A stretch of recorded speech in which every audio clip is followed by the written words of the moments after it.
Daniel Padilla sinisingil daw ng milyong utang niya dito kay Dominic Roque. Well, bago tayo magpatuloy mga kaibigan, huwag mong kalimutan mag-like and subscribe and always hit the notification bell for more Celebrity Pinas update.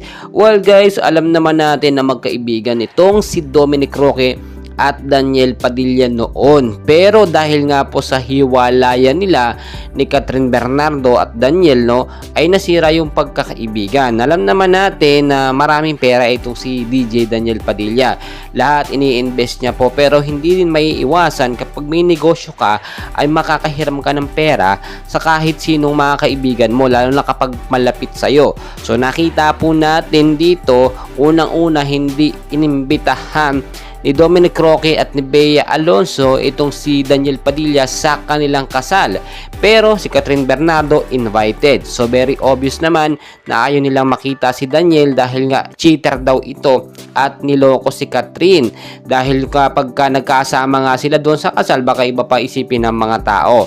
Pero balik tayo, kung totoo nga talaga na milyon ng pagkakautang ni Daniel Padilla dito kay Dominic Roque, dapat niya po itong bayaran at hindi takasan.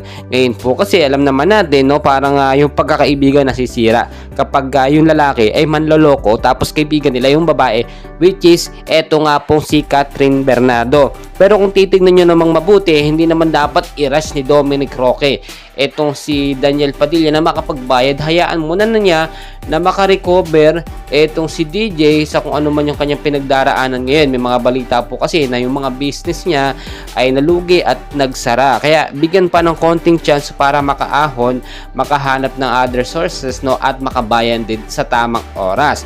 May agreement naman yan at mag-uusapan naman. Well mga idol, patuloy ko kaya update. Maraming salamat po.